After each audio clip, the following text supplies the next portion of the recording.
Hello everyone, master जी में आपको बहुत बहुत स्वागत है। यह क्लास 9th का साइंस चैप्टर 3 जिसका नाम एटम्स एंड मॉलिक्यूल्स है, जिसे हम हिंदी में कहें परमाणु तथा अणु होता है।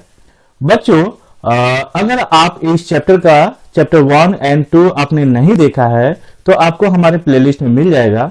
वहां जाकर आप सबसे पहले चैप्टर 1 एंड चैप्टर 2 को देखिए, उसके बाद ही यह चैप्टर आपको बहुत अच्छे से समझ में आने वाला है। ओके बच्चों, तो हम चाहे कि इस चैप्टर को शुरू करने से पहले अगर आप हमारे चैनल पे नए आए हैं तो प्लीज इसे सबसे पहले सब्सक्राइब कर लें, लाइक करें, कमेंट करें, और यह वीडियो अगर आपको अच्छा लगता है तो अपने दोस्तों को चाहे तो आप शेयर भी कर सकते हैं। तो चलिए बिना देर किए इस चैप्टर को लाइन बाय लाइन करके पढ़ते हैं और समझते हैं। Ancient Indian and Greek philosophers have always wondered about the unknown and unseen form of matter। यानी प्राचीन भारत के और ग्रीक फिलोसफर ने हमेशा ये लोग क्या यानी वंडर्ड रहते थे, यानी यह चकित रहते थे कि इस धरती पे जो भी मैटर है या फिर अननोन हो या फिर अनसीन हो, उनके बारे में ये हमेशा जानने के लिए उत्सुक रहते थे। The idea of divisibility of matter was considered long back in India around 500 BC। बच्चों, ऐसा नहीं है कि ये जो मैटर शब्द आ रहा है ये आज का कोई नया है। यह तकरीबन भारत में 500 BC में ही इसके बारे में हमें पता चल गया था, यानी आज से तकरीबन हम बात करें तो 2500 साल पहले ही। Okay, and Indian philosopher Maharshi Kanada postulated that if we go on dividing matter, that is पदार्थ, we shall get a smaller and a smaller particle। इसका क्या कहने का मतलब है कि भारत के एक फिलोसफर रहे हैं जिनका नाम महर्षि कणाद था। उनके अनुसार उन्होंने क्या कहा कि अगर हम मैटर को डिवाइड करते जाएंगे एक दूसरे से तो वह छोटा होते चला जाएगा और वह एक कण में हमें प्राप्त होगा, जिसे उन्होंने क्या कहा, मैटर को हिंदी में उन्होंने पदार्थ कहा। इसलिए कहा क्योंकि वो भारत के रहने वाले थे, इसलिए उन्होंने भारतीय शब्द दिया पदार्थ। ओके, और उन्होंने कहा कि इसको अगर हम इस पदार्थ को डिवाइड करते जाए एक दूसरे से तो जो लास्ट हमें जो चीज मिलेंगी उसको उन्होंने पार्टिकल्स कहा। ओके, जो कि अपने भाषा में उन्होंने परमाणु कहा। देखिए आपको यहां मिलेगा, ultimately a stage will come when we shall come across the smallest particles beyond which further division will not be visible. कहने का मतलब कि हम उसको डिवाइड करते जाएंगे तो एक समय ऐसा आएगा कि वह आपको दिखाई भी नहीं देगा। तो वो जो सबसे छोटा पार्टिकल्स उनको प्राप्त हुआ उसका नाम उन्होंने परमाणु रखा है। ओके बच्चों, तो इस परमाणु को ही यहाँ पे पार्टिकल्स कहा जा रहा है, यानी सबसे छोटा जो चीज होता है वह आप बने हो, हम बने हो, या इस धरती की जितने भी चीज बने हुए हैं सभी चीजें परमाणु से ही मिलकर बना है। ओके, परमाणु से ही मिलकर ये मैटर या पदार्थ मिलकर बना होता है। अनदर इंडियन फिलोसफर, भारत के और दूसरे फिलोसफर भी रहे हैं जिनका नाम यहाँ पे पाकुदा कात्यायन लिखा जा रहा है। Elaborated this doctrine and say that these particles normally exist in a combined form which give us various form of matter. इनका क्या कहने का मतलब था, उन्होंने कहा कि इन्हीं कणों को आपस में जोड़कर हमें एक तरह का मैटर मिलता है, यानी ये ढेर सारे पार्टिकल्स अगर आपस में जुड़ते चले जाते हैं तो हमें मैटर्स के रूप में प्राप्त होता है, हमें मिलता है।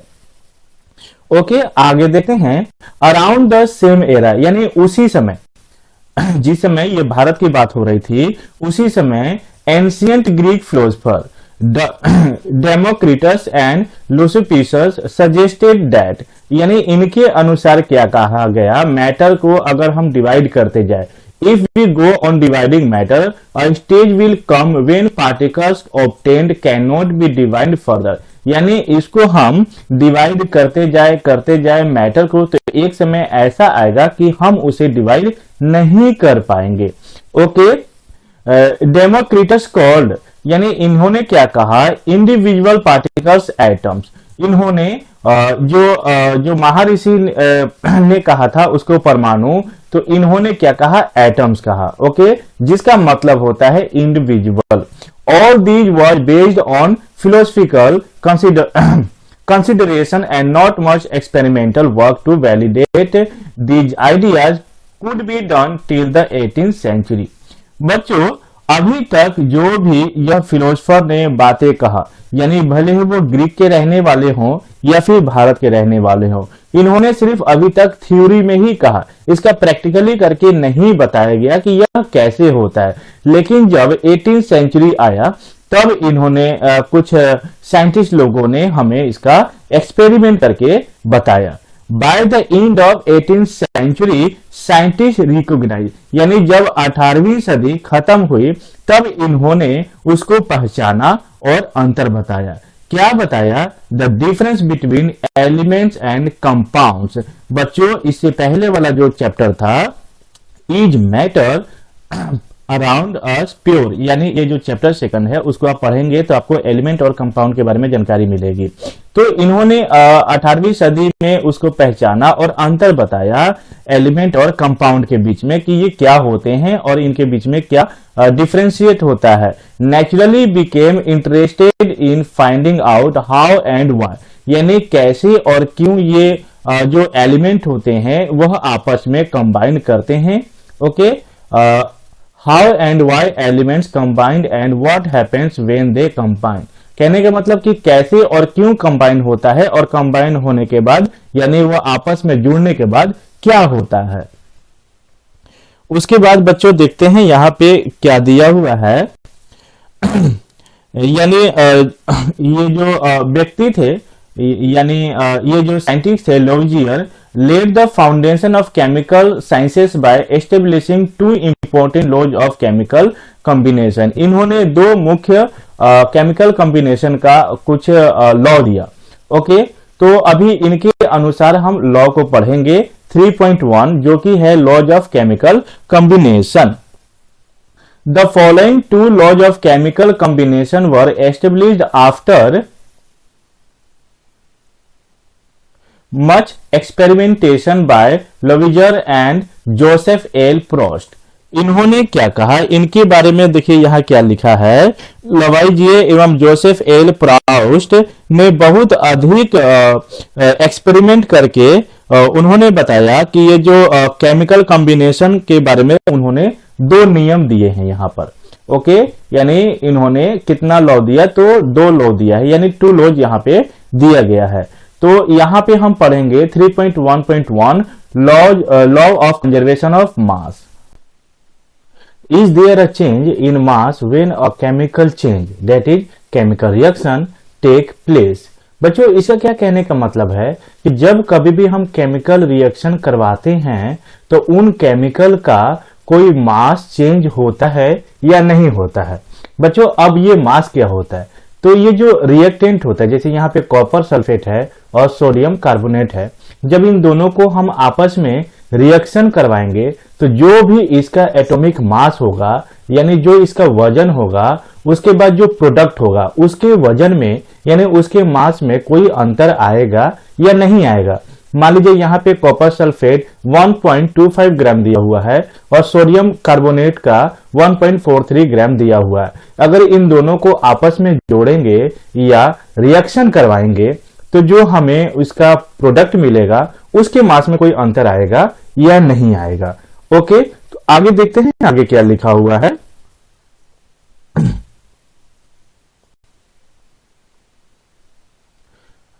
Law of conservation of mass states that mass can neither be created nor destroyed in a chemical reaction। बच्चों, इसका कहने का ये मतलब है कि जब कभी भी यानी laws of conservation of mass के अनुसार यह बात ये कहता है कि जब कभी भी हम रिएक्शन करवाएंगे तो जो रिएक्टेंट का मास होता है उसको ना तो हम क्रिएट कर सकते हैं, ना तो उसको हम क्रिएट कर सकते हैं उसके मास को, और ना ही हम उसको डिस्ट्रॉय कर सकते हैं।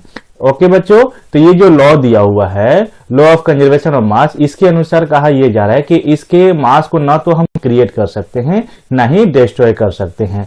तो यहाँ पे इसके कहने के अनुसार क्या हो जाएगा कि जब कभी भी हम ये दोनों रिएक्टेंट को आपस में रिएक्शन करवाएंगे तो जो हमें प्रोडक्ट मिलेगा वह सेम ही मिलेगा। अब जैसे इन दोनों को हम आपस में अगर ऐड करेंगे तो ऐड करने के बाद जितना हमें आंसर मिलेगा वही इसका प्रोडक्ट होगा, यानी इसके मास में कोई किसी तरह का कोई अंतर नहीं होगा। तो इसी बात को हम एक एक्टिविटी के जरिए समझेंगे।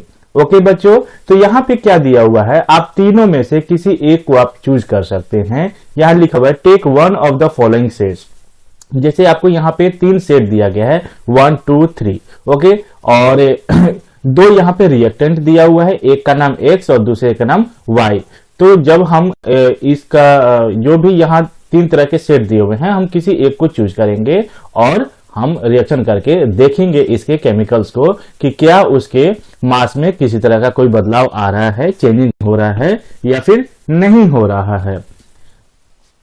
Prepare a separately of 5% solution of any one pair of substances listed under X and Y each in 10 ml in water। यानी 5% आप कॉपर सल्फेट का, 5% सोडियम कार्बोनेट का आप सॉल्यूशन बना लेंगे। ओके, और इसको करना है आपको 10 ml पानी में लेकर। ओके, यानी 10 ml पानी में आपको इसका 5% सोल्यूशन बना लेना है। भले ही आप सेट 1 2 3 का कर रहे हो, इससे कोई फर्क नहीं पड़ता है। सेकंड नंबर में क्या लिख रहा है, take a little amount of solution of Y. Okay बच्चों, अब क्या करना है आपको कि जो आपको जो y आपका सेट दिया हुआ है यहाँ पर, यानी x का आपको 5% लेना था और उसको सोल्यूशन बना लेना था 10 ml में। अब यहाँ क्या कह रहा है कि जो सोल्यूशन आपका y है, ओके, इसको क्या करना है, take a little amount of solution of y in a conical flask. आपको जो कॉनिकल फ्लास्क यहाँ जो फिगर में दिखाई दे रहा है, इसमें आपको सोल्यूशन इसका डाल लेना है। ओके, यहाँ पे देखिए लिखा हुआ है take a little amount of solution of y in a conical flask and some solution of x in a ignition tube. यानी जो आप y सोल्यूशन आप डाल रहे हैं उसको आप कॉनिकल इस फ्लास्क में डाल देना। यानी जो भी आपको ये फिगर इस टाइप का आपको ट्रायंगुलर टाइप का दिखाई दे रहा है, इसमें 5% ले लेना है और x को कहाँ डालना है, तो इग्निशन ट्यूब में डाल देना है। बच्चों, ये इग्निशन ट्यूब क्या होता है, तो आपने टेस्ट ट्यूब के बारे में सुना होगा या फिर देखा होगा। ओके बच्चों, तो नॉर्मली आपको जो दिखाई देता है वह टेस्ट ट्यूब होता है, लेकिन इग्निशन ट्यूब हम उसे कहेंगे जो हाई टेम्परेचर पे भी वह सह सकता है, उसके टेम्परेचर को वो सह लेता है। ओके, तो उसे हम इग्निशन ट्यूब कहते हैं। तो उसमें आपको एक्स सोल्यूशन को डाल लेना है। उसके बाद क्या कह रहा है, hang the ignition tube in the flask carefully. अब जिस तरह से इस फिगर में दिखाई दे रहा है कि इस कोनिकल फ्लास्क में आपको इस इग्निशन ट्यूब को एक धागे की सहायता से, आप यहाँ एक देख पा रहे होंगे, यहाँ पे एक थ्रेड है, तो ये इग्निशन ट्यूब को टाइट करके बांध कर आपको इसके अंदर आपको अच्छे से केयरफुली डाल लेना है। यानी कोनिकल फ्लास्क में आपको एक्स सोल्यूशन डालना है और ये जो y सोल्यूशन डालना है और x सोल्यूशन आपको ये जो इग्निशन ट्यूब है इसमें डालकर आपको एक धागे से बांधकर, धागे के सहारे बांधकर और यहाँ पे इसको अच्छे से लटका लेना है। उसके बाद क्या कह रहा है, see that some solution do not get mix. आपको यह बात का ध्यान रखना होगा कि किसी तरह का कोई सोल्यूशन आपस में मिक्स नहीं होना चाहिए। Put a cork on the flask. अब जिस तरह से यहाँ पे आपको एक कॉर्क टाइप का यहाँ ड्रॉ करके दिखाया गया है, जैसे ये फिगर आपको 3.1 में दिखाई दे रहा है, यहाँ पे डाल लेना है। अगर कॉर्क नहीं मिलता है तो आप कॉटन का भी यूज कर सकते हैं। ओके बच्चों, यहाँ देखिए अलग अलग नाम भी दिया हुआ है। ये कॉर्क की जगह आप चाहे तो कॉटन कर सकते हैं। ये थ्रेड जो है यह इग्निशन ट्यूब में अच्छे से बांध के इसको लटका दिया गया है। और कॉनिकल फ्लास्क आपको ये ट्रायंगुलर टाइप का दिखाई दे रहा होगा और ये जो ट्यूब दिखाई दे रहा है आपको टेस्ट ट्यूब टाइप का, इसका ही नाम क्या दे रहा है, यहाँ पे स्मॉल इग्निशन ट्यूब है। और सोल्यूशन आपको देखिए ये ट्यूब में आपको सोल्यूशन ऑफ एक्स मिल रहा है और फ्लास्क में आपको वाई का सोल्यूशन मिल रहा है। ये करने के बाद आपको क्या मिलेगा, यहाँ पे देखिए क्या लिखा है, weigh the flask with its content carefully. आपको इसको अच्छे से सहारे से लटका लेना है। Now tilt the swirl and flask so that the solution X and Y get mix. अब धीरे धीरे इन दोनों को आपस में मिक्स करना है, रिएक्शन करना है।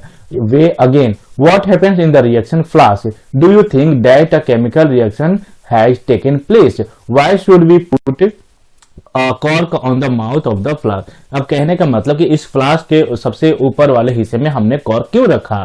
Does the mass of the flask and it's content changes, यानी जो भी हमने रिएक्शन करवाया क्या इसमें इसका जो प्रोडक्ट बना इसके मास में किसी तरह का कोई अंतर मिला या नहीं मिला, यह हमें एक्टिविटी करके मुख्य रूप से यही जानना था। ओके बच्चों कि इसके जब भी हम दो रिएक्टेंट को आपस में रिएक्शन करवा रहे थे तो जो हमें प्रोडक्ट मिल रहा था वो हमें किसी तरह का कोई चेंजिंग मिला या नहीं मिला। तो बच्चों इसमें किसी तरह का कोई चेंजिंग नहीं मिलेगा। क्यों नहीं मिलेगा? क्योंकि यहाँ पे जस्ट आपने पढ़ा इनके अनुसार law of conservation of mass के अनुसार कि जो स्टेट्स होता है, जो मैटर होता है, वह या ना तो उसको क्रिएट किया जा सकता है ना ही उसको डिस्ट्रॉय किया जा सकता है। 3.1.2 लॉ ऑफ कांस्टेंट प्रोपोर्शन, यानी इसका क्या मतलब है बच्चों। Lavoisier along with other scientists noted that many compounds were composed of two or more elements and each such compound had the same element in the same proportion irrespective of where the compound came from or who prepared it। इसका क्या कहने का मतलब है बच्चों, यानी Lavoisier के अनुसार या फिर दूसरे साइंटिस्ट के अनुसार इन्होंने क्या नोट किया, इन्होंने क्या बताया कि जितने भी तरह के कंपाउंड्स बने होते हैं वह दो या दो से ज्यादा एलिमेंट से मिलकर बने होते हैं। ओके बच्चों आगे देखते हैं आगे क्या दिया हुआ है। यानी इस प्रकार हम यह बता सकते हैं कि जो भी दिया गया एलिमेंट्स होता है वह क्या होता है कि वो उनका जो रेशियो होता है, जो उनका कहने का मतलब कि जो प्रोपोर्शन होता है वो हमेशा सेम होता है, भले ही वो किसी ने भी बनाया हो या फिर वो कहीं से भी लाया गया हो। In a compound such as water, the ratio of the mass of hydrogen to the mass of oxygen is always 1:8 is whatever the source of water। इसका क्या कहने का मतलब है बच्चों, यानी जो कंपाउंड जैसे जो वाटर है यानी जो पानी है, इसका क्या कहने का मतलब है कि इसका जो रेशियो होता है वह हमेशा 1:8 के रेशियो में होता है। यानी जो इसका मास होगा, यानी हाइड्रोजन का और ऑक्सीजन का जो मास होगा वह हमेशा 1:8 में यानी 1:8 के रेशियो में हमेशा होगा।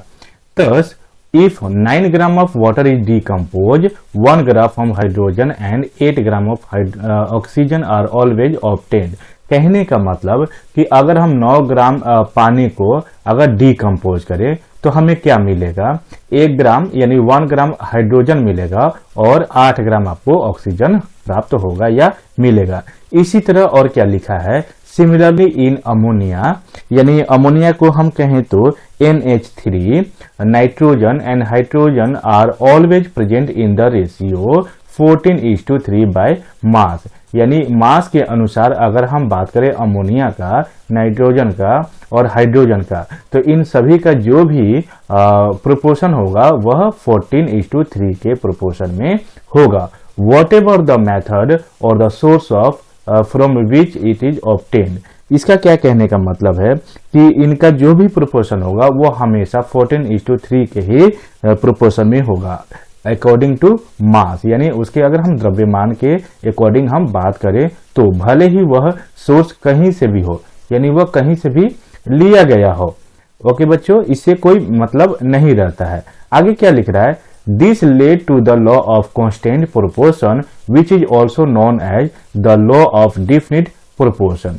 यानी इसका क्या कहने का मतलब है, ये जो लॉ है, ये इस लॉ को हम यानी कांस्टेंट प्रोपोर्शन को, यहाँ पे देखिए हम कह रहे थे कि कुछ भी हो, भले वो कहीं से भी लाया गया हो, कोई भी सोर्स हो, जैसे अगर हम पानी की बात करें, हमारे यहाँ का पानी हो या कहीं और का भी पानी हो, उसका जब हम प्रोपोर्शन करेंगे तो हमेशा सेम ही मिलेगा, इसमें कोई अंतर नहीं मिलेगा। तो इस लॉ को कहा जा रहा है definite proportion. Okay, this law was stated by Proust as, तो यानी प्रोस्ट के अनुसार ये जो लॉ है ये क्या कहा जा रहा है, in a chemical substance the element are always present in definite proportion by the mass. यानी मास के अनुसार जो उनका प्रोपोर्शन होगा वह हमेशा एक डेफिनिट प्रोपोर्शन में होगा, यानी एक निश्चित अनुपात में ही होगा।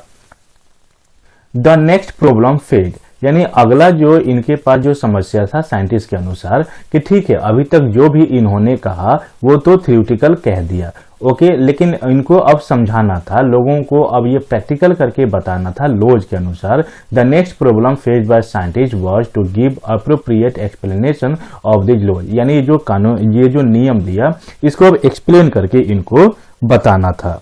ओके बच्चों, आगे देखते हैं इसमें आगे और क्या दिया हुआ है। ब्रिटिश केमिस्ट, एक ब्रिटेन के रहने वाले एक केमिस्ट है जिनका नाम जॉन डाल्टन था। इन्होंने क्या प्रदान किया, क्या दिया, प्रोवाइडेड बेसिक थ्योरी, यानी इन्होंने एक बेसिक थ्योरी दिया किसके बारे में, about the nature of matter, यानी इस नेचर में, हमारे प्रकृति में जितने भी तरह के मैटर है उनके बारे में इन्होंने एक थ्योरी दिया।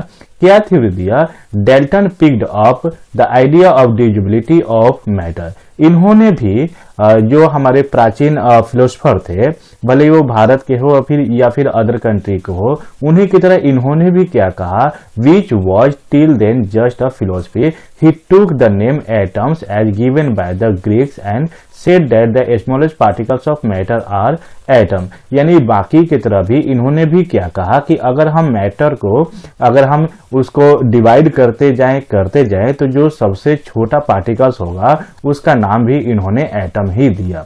His theory was based on the laws of chemical combination. Dalton atomic theory provided an explanation for the law, यानी इनका जो थ्योरी था इन्होंने अपने थ्योरी के अनुसार एक्सप्लेन किया, इस चीज को मैटर के बारे में बताया कि वो जो डिवाइड होता है वह एटम क्यों कहलाता है, कैसे हो जाता है, conservation of mass and the laws of definite proportion. Okay, इन्होंने भी अपने थ्योरी के बारे में इस तरह से ही बातें कहा। अभी थोड़ी देर में हम इनके बारे में, जो जॉन डाल्टन है इनके बारे में ये कहानी पढ़ेंगे। और आगे क्या लिखा हुआ है, according to Dalton's atomic theory, यानी इनके अनुसार, इनके थ्योरी के अनुसार क्या लिख रहा है, यानी सभी तरह के जो मैटर होते हैं, यानी भले वो एलिमेंट और कंपाउंड हो, ये सभी मिक्सचर क्या है, ये सभी छोटे से एक पार्टिकल से मिलकर बना होता है जिसको हम एटम्स कहते हैं। इस धरती पे, इस नेचर में जितने भी तरह की चीजें हैं वो सभी पार्टिकल से मिलकर, अगर हम पार्टिकल्स को एटम्स कहें, बेटा ये जो छोटे छोटे, यानी जो सबसे छोटा कण होता है उसी को हम एटम्स कह रहे हैं, या दूसरे शब्दों में कहें तो पार्टिकल्स कह रहे हैं। इसके बारे में भी इन्होंने क्या बताया, the postulates of this theory में बी स्टेड एज फॉलो, इन्होंने कुछ इसके बारे में इस तरह से एक्सप्लेनेशन दिया। नंबर 1 में इन्होंने भी क्या बताया, all matter is made up of very tiny particles called atom, यानी धरती पे जितने भी तरह के मैटर हैं वो सभी टाइनी पार्टिकल्स से मिलकर बने हुए हैं जिनको इन्होंने एटम्स का नाम दिया। विच पार्टिसिपेट इन केमिकल रिएक्शन, जो कि केमिकल रिएक्शन में ये हिस्सेदार होते हैं। सेकंड नंबर में इन्होंने कहा एटम्स आर इंडिविजुअल पार्टिकल्स, यानी ये जो पार्टिकल्स होते हैं, ये जो एटम्स होते हैं ये इंडिविजुअल होते हैं। Which can not be created, जिसको ना तो क्रिएट किया जा सकता है ना ही इसको डिस्ट्रॉय किया जा सकता है केमिकल रिएक्शन कराने के बाद। थर्ड नंबर में इन्होंने क्या बताया, atoms of a given element are identical in mass and chemical properties, यानी इन्होंने क्या बताया कि इसको हम केमिकल प्रॉपर्टीज करके या फिर केमिकल रिएक्शन करके हम उसका ये जो उनका आइडेंटिकल मास होता है उसके बारे में बता सकते हैं। देखिए पहले के जो वैज्ञानिक लोग थे उनका सबसे ज्यादा जो ध्यान केंद्रित रहता था वो मास के ऊपर ही सबसे ज्यादा रहता था कि किसी भी पार्टिकल्स का एटॉमिक मास कितना होता है, यानी किसी भी एटम्स का एटॉमिक मास कितना होता है, उनका द्रव्यमान कितना होता है। फोर्थ नंबर में इन्होंने क्या बताया, एटम्स ऑफ डिफरेंट एलिमेंट्स, यानी अलग अलग तरह के जितने भी एलिमेंट के एटम्स होते हैं उनका अलग अलग मास होता है एंड केमिकल प्रॉपर्टीज होता है। ओके बच्चों, फिफ्थ नंबर में दिया हुआ है atoms combine in the ratio of A small, यानी जो एटम्स कंबाइन होते हैं वो छोटे से रेशियो में आपस में कंबाइन होते हैं, जुड़ते हैं, whole numbers to form compound, यानी ये सभी एटम्स आपस में मिलकर ये सभी कंपाउंड का निर्माण करते हैं। The relative number and counts of atoms are constant in a given compound. You will study in the next chapter that all atoms are made up of still smaller particles. Next chapter में आपको यही पढ़ने को मिलेगा कि जितने भी तरह के ये जो एटम्स होते हैं ये सभी स्मॉलर पार्टिकल्स से मिलकर ही बने होते हैं। तो चलिए बच्चों, अब इनके बारे में यहाँ पे जो भी इनका वो चीज दिया हुआ था, यानी इनका जो कहानी दिया हुआ था, इसके बारे में थोड़ा सा जानकारी ले लेते हैं। George Dalton was born in a poor weaver family in 1766 in England. यानी जॉर्ज डाल्टन का जन्म 1766 में इंग्लैंड के एक गरीब जुलाहा परिवार में हुआ था। उसके बाद क्या दिया हुआ है, he began his career as a teacher at the age of 12। यानी 12 वर्ष की आयु में उन्होंने एक शिक्षक के रूप में अपनी जीवन को यानी जीवन की शुरुआत की। 7 years लेटर यानी 7 साल के बाद इन्होंने क्या किया, एक स्कूल में एज अ प्रिंसिपल ज्वाइन किया। In 1793 Dalton left for Manchester to teach the mathematics. यानी 1793 में इन्होंने मैनचेस्टर को छोड़कर नेक्स्ट आगे कॉलेज में चले गए पढ़ाने के लिए। कौन कौन से? Mathematics, physics and chemistry. He spent most of his life, यानी अपने जीवन के ज्यादातर जो समय था इन्होंने पढ़ाने में ही और खोज करने में ही बिता दिया। इन 1808 he presented his atomic theory, यानी 1808 में इन्होंने अपने एटॉमिक के बारे में इन्होंने एटॉमिक थ्योरी को प्रेजेंट किया लोगों के सामने। Which was a turning point in the study of matter, जो कि मैटर की स्थिति में, यानी ये जो सिद्धांत है, ये जो प्रिंसिपल है मैटर का, इसमें काफी ज्यादा इन्होंने अहम भूमिका निभाया। किन्होंने? जॉन डाल्टन ने। तो बच्चों, नेक्स्ट पार्ट जो होगा वो हम यानी आगे का जो भी टॉपिक्स होगा उसको हम नेक्स्ट पार्ट में कवर करने की कोशिश करेंगे। तब तक के लिए बच्चों नमस्कार।